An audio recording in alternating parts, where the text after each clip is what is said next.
Welcome back, dear friend. Today we are going to know change the voice. मागील भागांमध्ये आपण शिकलेलो आहोत चेंज द व्हॉइस कसं करायचं, परंतु आज तुमच्यासाठी खास व्हिडिओ घेऊन आलेलो आहोत चेंज द व्हॉइस. आता चेंज द व्हॉइस म्हटलं की बऱ्याचशा पोरांना खूप हार्ड जाते की नेमकं चेंज द व्हॉइस पेपरला मोठे मोठे वाक्य येतात, कसे करायचे, त्याच्यामध्ये काय काय असतं, कसा बदल करायचा. ही थोडीशी समस्या विद्यार्थ्यांना जाणवते. मी 8 ते 12ला शिकवत असताना सुद्धा बऱ्याचशा विद्यार्थ्यांना ही समस्या जाणवते. म्हणून खास तुमच्यासाठी घेऊन आलोय चेंज द व्हॉइस. काय असतं चेंज द व्हॉइसमध्ये बघा. सगळ्यात पहिल्यांदा चेंज द व्हॉइस म्हटलं की त्याचे दोन भाग असतात. It's had two kind. First active voice and second passive voice. मित्रांनो, तुम्हाला 8 ते 10ला active voice to passive voice येतं. Generally active voice to passive voice येतं. परंतु 11वी-12वीला 50-50 असते. जवळपास passive voice to active voice अशा प्रकारची वाक्य 12वीला असतात. आणि मग पॅसिव्ह व्हॉइसचे ऍक्टिव्ह व्हॉइस कसं करायचं? जोपर्यंत आपल्याला active voice to passive voice येत नाही, जोपर्यंत आपल्याला active voice to passive voice येत नाही, तोपर्यंत passive voice to active voice आपल्याला येणार नाही. आलं का लक्षात? मग ऍक्टिव्ह व्हॉइस काय असतं आणि पॅसिव्ह व्हॉइस काय असतं? पहिल्या भागामध्ये आज आपण तेच बघणार की ऍक्टिव्ह व्हॉइस काय असतं आणि पॅसिव्ह व्हॉइस काय असतं. तर मित्रांनो, ऍक्टिव्ह व्हॉइस म्हणजे कर्तरी प्रयोग, कर्तरी प्रयोग. आणि पॅसिव्ह व्हॉइस म्हणजे कर्मणी प्रयोग.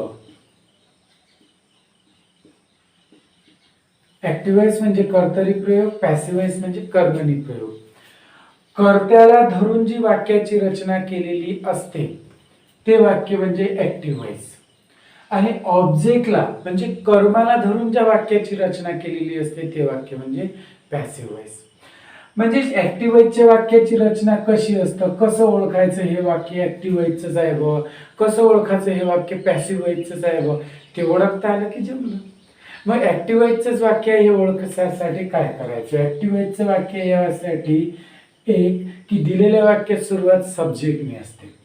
सब्जेक्ट नंतर तुम्हाला त्या ठिकाणी हेल्पिंग वर्ब दिलेलं असतं किंवा मेन वर्ब दिलेलं असतं. हेल्पिंग वर्ब दिलेलं असतं किंवा मेन वर्ब दिलेलं असतं आणि त्यानंतर ऑब्जेक्ट या स्वरूपाची ऍक्टिव्ह व्हॉइसच्या वाक्याची रचना असते. पॅसिव्ह व्हॉइसच्या वाक्याची रचना कशी असते? तर पॅसिव्ह व्हॉइसच्या वाक्यात सुरुवात नेहमी ऑब्जेक्टने असते, नेहमी ऑब्जेक्टने असते. ऑब्जेक्ट नंतर मग त्या ठिकाणी एक तर हेल्पिंग वर्ब असतेच, हेल्पिंग वर्ब असतेच आणि हेल्पिंग वर्ब नंतर क्रियापदाचं तिसरं रूप असते, क्रियापदाचं तिसरं रूप. म्हणजे ऑब्जेक्टने वाक्यात सुरुवात होते, ऑब्जेक्ट नंतर त्या ठिकाणी हेल्पिंग वर्ब असतं, हेल्पिंग वर्ब नंतर त्या ठिकाणी क्रियापदाचं तिसरं रूप असतं आणि तिसऱ्या रूपानंतर बहुतांशदा बाय प्लस S2 अशा स्वरूपाची वाक्याची रचना असते. बाय प्लस S2 प्रत्येक वाक्यात दिलंच असेल असं नाही. म्हणजे जेव्हा passive voice to active voice आपण करतो त्यावेळेस त्या वाक्यामध्ये बाय प्लस S2 दिलंच असेल असं नाही. म्हणून object helping verb plus MV3 एवढी गोष्ट आपल्याला लक्षात ठेवायची आहे की ज्या वाक्यामध्ये सब्जेक्ट प्लस हेल्पिंग वर्ब और मेन वर्ब प्लस ऑब्जेक्ट असेल ती रचना झाली ऍक्टिव्ह व्हॉइसची. आणि ज्या वाक्यामध्ये object plus helping verb plus क्रियापदाचं तिसरं रूप असेल ती रचना झाली आपली पॅसिव्ह व्हॉइसची. म्हणजे जसं आता उदाहरण ओळखायचं झाल्यास example, I cut mango, I cut mango झालं. हे वाक्य सब्जेक्ट आहे, त्यानंतर मेन वर्ब आहे, मग ऑब्जेक्ट आहे. सब्जेक्ट मेन वर्ब ऑब्जेक्ट कशात येतं? Subject main verb object. म्हणजे हे दिलेलं वाक्य कशाचं आहे? ऍक्टिव्ह व्हॉइसचं आहे. कशाचं आहे? ऍक्टिव्ह व्हॉइसचं. दुसरं वाक्य जसं she tore papers, she tore papers झालं. या वाक्यात पहा, she subject, tore main verb, papers object. Subject object मध्ये तुम्ही गोंधळू शकता, म्हणून मी फक्त पॅसिव्ह वॉइस शोधताना काय म्हटलं की हेल्पिंग वर्ब प्लस V3 त्या ठिकाणी दिसायला पाहिजे. Helping verb plus V3. जसं आता हे वाक्य आहे,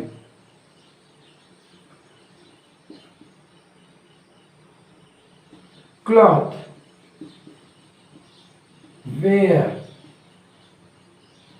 वोर, by, bride. Clothes were worn by bride. आता हे वाक्य सहजच दिसतं. इथे सब्जेक्ट ऑब्जेक्ट तुम्ही गोंधळत असाल तसा हा ऑब्जेक्ट आहे. त्यानंतर हेल्पिंग वर्ब आलेला आहे. काय आलाय? Helping verb. हेल्पिंग वर्ब नंतर काय आलेलं आहे? क्रियापदाचं तिसरं रूप आलं आहे. इकडे बाय पण आहे आणि इकडे S2 पण आहे. म्हणजे जेव्हा वेअर, वोर म्हणजे helping verb plus V3 bye S2 असं दिसत असेल तर ते पॅसिव्ह वॉइसचं वाक्य आहे. तर जनरली तुम्हाला या पद्धतीने ते ओळखायचं आहे की वाक्यामध्ये ऍक्टिव्ह वॉइस आहे की पॅसिव्ह वॉइस आहे. हे वाक्य तुम्ही ओळखलं की तुमचं काम जमलं. मग आपण वाक्य ओळखलं की या वाक्यामध्ये ऍक्टिव्ह वॉइस आहे, पॅसिव्ह वॉइस आहे, हे तुम्ही ओळखलं आणि मग तुम्हाला सूचना येतात. काय सूचना येतात? Change the voice. Change the voice. एक तर अशी सूचना येते, चेंज द व्हॉइस, एक तर अशी सूचना येते, किंवा जसे हे वाक्य आहे, सी टूक मी इन टू बाजार. इथं असते रीराईट the sentence begins with I. या प्रकारची सुद्धा सूचना, म्हणजे दोन प्रकारच्या सूचना तुम्हाला येतात. पहिली सूचना कशी येते? सरळ सरळ चेंज द व्हॉइस लिहिलेलं असतं, सरळ सरळ चेंज द व्हॉइस लिहिलेलं असतं. आणि दुसऱ्या सूचनेमध्ये काय येतंय? Begins the sentence with. Begins the sentence with, की याने वाक्याची सुरुवात करा, याने वाक्याची सुरुवात करा.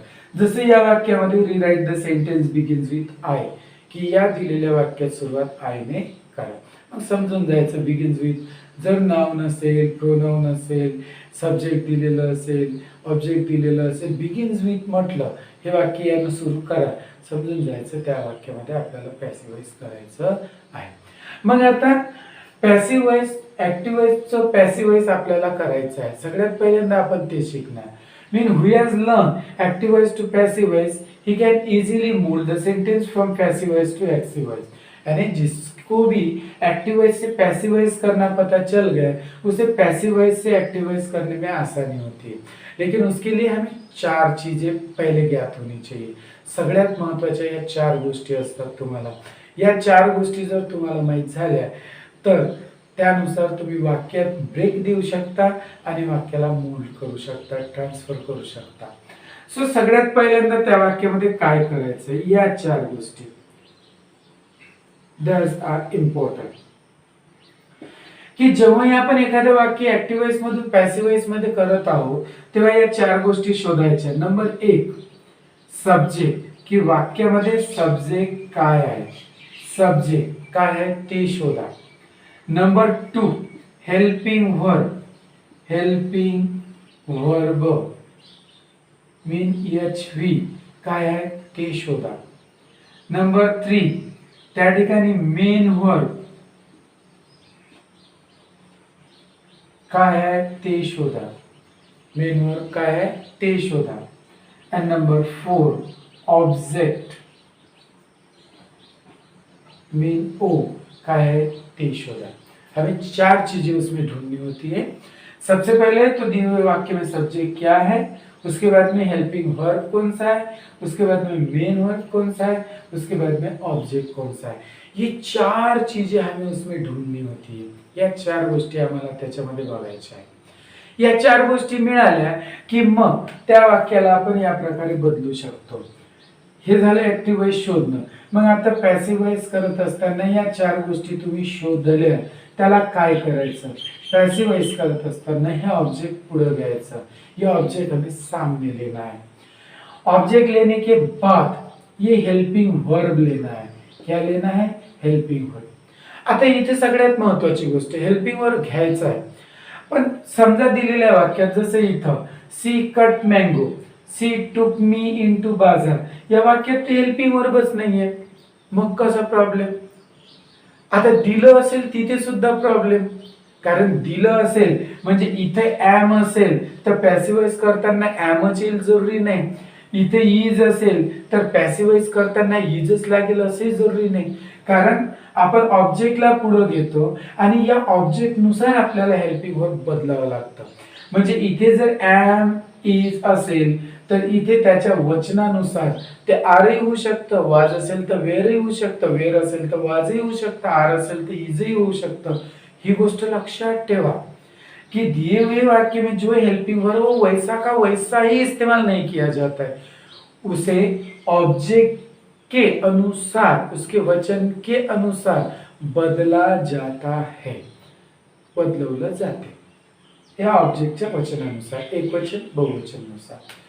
मग ती एक गोष्ट ऑब्जेक्ट पुढे घेतला. आता सगळ्यात पहिली महत्वाची गोष्ट की ऑब्जेक्ट कसं शोधायचं.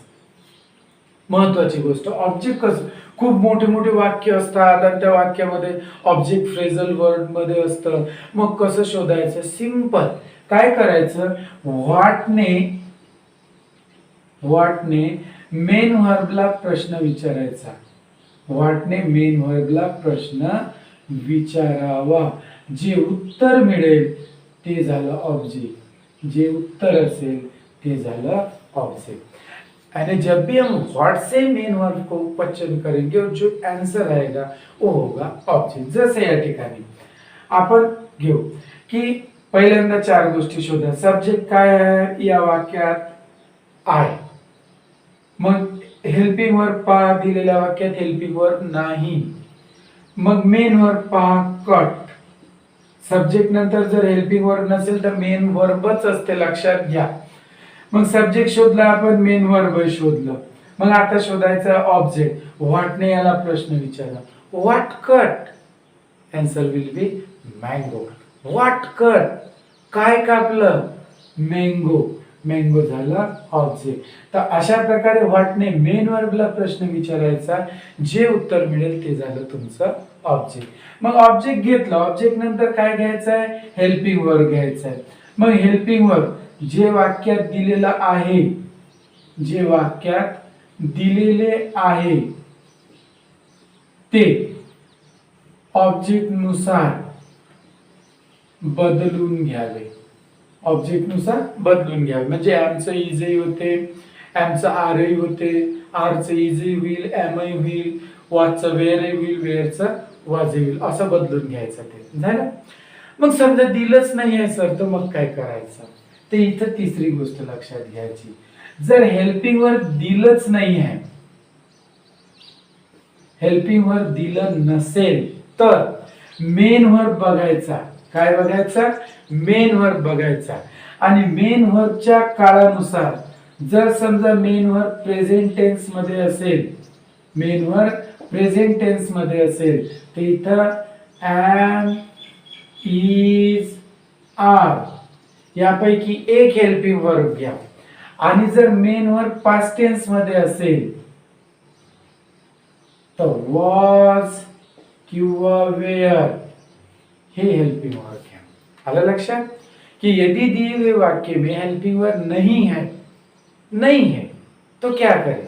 तो हमें मेन वर्ब को देखना चाहिए. मेन वर्ब को देखने के बाद हमें उसका टेंस देखना चाहिए. प्रेजेंट टेंस में मेन वर्ब के पास्ट टेंस में. यदि वो प्रेजेंट टेंस में है तो हमें एम, इज, आर इनमें से एक कोई हेल्पिंग वर्ब के तौर पर चुनना है. यदि वहां पे पास्ट टेंस है तो वाज या वेयर में से कोई हमें ऑब्जेक्ट के अनुसार हेल्पिंग वर्ब चुनना है.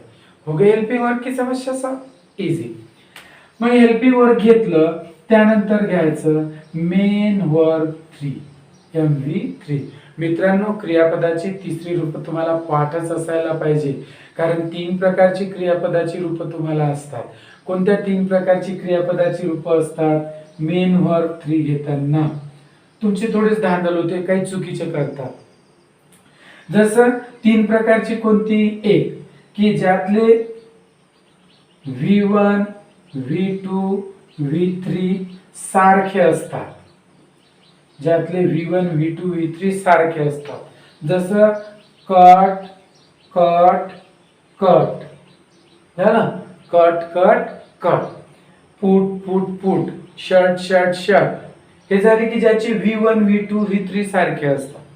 दुसरे की ज्याचे तिन्ही रूप सारखे नसतात, जसं go went gone, go went gone, किंवा ईट एट ईटन झालं. आणि मग काही अशी क्रियापद असतात ज्याचं V2 आणि V3 हे सारखं असते, V2 V3 सारखे असणारे कोणते, जसं प्ले आहे तर प्लेचं प्लेड प्लेड असं होतं. जसं वर्क आहे तर वर्कचं वर्कड वर्कड असं येते. तर या प्रकारची आपल्याला क्रियापदाची रूप दिसतात आणि म्हणून ती पाठ करावीच लागतात. झाला. मेनवर 3 घेतल्यानंतर रिमेनिंग सेंटेन्स घेऊन घ्यायचा. काय घ्यायचं, रिमेनिंग सेंटेन्स म्हणजे subject, helping verb, main verb, object सोडून जेवढा भाग उरलेला असेल तो झाला तुमचा रिमेनिंग सेंटेन्स, तो झाला तुमचा रिमेनिंग सेंटेन्स. तो रिमेनिंग सेंटेन्स घेऊन घ्यायचा. रिमेनिंग सेंटेन्स घेतला की मग घ्यायचं बाय. काय घ्यायचं, बाय. आणि बाय नंतर मग घ्यायचा यस टू. काय घ्यायचं, यस टू. आता यस टू, S1 आणि S2 ही गोष्ट महत्वाची. 5वा मुद्दा हा तुम्ही लक्षात घ्या. S1 S2 काय असते की बरेचदा वाक्यांमध्ये प्रोनाउन नाउन दिलेले असतात. त्या प्रोनाउन फर्स्ट पर्सन असो, सेकंड पर्सन असो, थर्ड पर्सन असो, ते जेव्हा पॅसिव्ह मध्ये जातात तर त्याची द्वितीय विभक्ती होते. जसं आय असेल तर आयचं होतं मी. जसं वी असेल तर वीचं होतं अस. जसं यू असेल तर यूचं होतं यू. ही असेल तर हीचं होतं हिम. सी असेल तर सीचं होतं हर. इट असेल तर इटचं होतं इट. दे असेल तर देचं होतं देम. आणि एखादं नाऊन असेल तर नाऊनला नाऊनच ठेवायचं, नाऊनला नाऊनच ठेवायचं असतं. तर या प्रकारे S1 से S2 करायचं. किस तरह से, यदि आई है तो उसका मी करो, वी है तो उसका यस करो, यू है तो उसका यू करो, ही है तो उसका हिम करो, सी है तो हर करो, ईट है तो ईट ही रखो, दे है तो उसका देम करो. यदि वहां पे आशा है तो आशा का आशा, वहां पे सानिया है तो सानिया का सानिया, तिथं रंजन असेल तर रंजनचं रंजन, इथं जर मकरंद असेल तर मकरंदचं मकरंद. ओके. तर एवढ्या चीजा तुमच्या लक्षात आल्या की आपोआप या सूत्राचा उपयोग करून पॅसिव्ह वॉइस तुम्हाला करता येतं. म्हणून हे सूत्र तुम्ही लक्षात ठेवायचं. काय सूत्र आहे, object plus helping verb plus main verb 3 plus remaining sentence plus by plus S2. ह्या सूत्राचा तुम्ही उपयोग केला की तुम्हाला active voice to passive voice आला. एवढ्या गोष्टी तुम्हाला पहिल्या भागामध्ये लक्षात घ्यायच्या आहेत. मग अजूनही काही गोष्टी सुटलेल्या आहेत. कोणत्या सुटलेल्या आहेत तर ते आपण दुसऱ्या भागामध्ये बघू. तर आज आपण पाहिलंय या भागामध्ये की how to change, what need to do while changing active voice to passive voice and what should have understand. कौन कौन सी चीजें हमें ध्यान में रखनी होगी. सबसे पहले एक्टिव वॉइस का वाक्य कौन सा है और पैसिव वॉइस का वाक्य कौन सा है, ये हमें ज्ञात करना होगा. उसके लिए हमें इन बातों पे ध्यान रखना होगा कि सब्जेक्ट कौन सा है, हेल्पिंग वर्ब, मेन वर्ब और ऑब्जेक्ट है वो वाक्य में दिया हुआ, या वाक्य की शुरुआत ऑब्जेक्ट से हो चुकी है, उसमें हेल्पिंग वर्ब के बाद V3 है, या बाय प्लस S2 है. इन दोनों चीजों से हम पहचान सकते हैं कि एक्टिव वॉइस का वाक्य है या पैसिव वॉइस का है. ओके. और उसके बाद हमें दो तरह की सूचना आती है, वो ध्यान में रखनी है. और सबसे कि हमें इस तरह से इन 4 भागों में या 4 भागात तुम्हाला त्या वाक्याला डिवाइड करता यायला पाहिजे. आणि या 4 व्यतिरिक्त जो भाग उरतो त्याला म्हणतात remaining part of the sentence, RES, remaining sentence, rest of the sentence. तर ते रिमेनिंग सेंटेन्स कुठे घ्यायचं ते दिलेलं आहे. हे 4 भाग ओळखले की मग त्याला सूत्रात टाका, ऑब्जेक्ट पुढे घ्या. ऑब्जेक्ट घेत असताना कशाने प्रश्न विचारायचा, व्हॉटने प्रश्न विचारायचा, जे उत्तर मिळते ते झालं ऑब्जेक्ट. मग हेल्पिंग वर्ब घ्या, जे वाक्यात असेल तेच परंतु ऑब्जेक्ट नुसार बदलून. हेल्पिंग वर्ब दिलं नसेल तर मेन वर्ब बघा आणि मेन वर्बच्या काळानुसार प्रेझेंट टेन्स असेल ते एम इज आर आणि पास्ट टेन्स असेल तर वॉज वर घ्या. आणि मग क्रियापदाचं तिसरं रूप. क्रियापदाचं तिसरं रूप तुम्हाला पाठच करावं लागेल कारण ते वेगवेगळ्या प्रकारचे असतात म्हणून पाठ करून घ्या. गुगलवर भरपूर आहे, तुमच्या इथे चार्ट असतात, तुमच्या घरी पुस्तकं असतात, गाईड्स असतात, गाईड्समध्ये सुद्धा दिलेले असतात. 8वीला तर पुस्तकातच दिलेले आहे, 9वी 10वीला सुद्धा पुस्तकात असतात किंवा गाईड्समध्ये असतात किंवा घरी चार्ट सुद्धा तुम्ही वर्कचा घेऊ शकता. तो टाकून ठेवायचा, बसल्या उठल्या त्याच्याकडे लक्ष दिलं तरी तुम्हाला ते सहज पाठ होतात. आणि मग घ्यायचं रिमेनिंग पार्ट, मग बाय आणि यस टू या प्रकारे. तर मित्रांनो हे होतं आजच्या भागात. जर आजचा हा व्हिडिओ आवडला तर दुसऱ्या भागामध्ये नक्कीच तुम्हाला वाक्य कसे बदलवायचे आहे ते तुम्हाला मी शिकवत आहे. ओके, व्हिडिओ जर आवडला तर नक्की सबस्क्राईब करा, लाईक करा. Thanks a lot.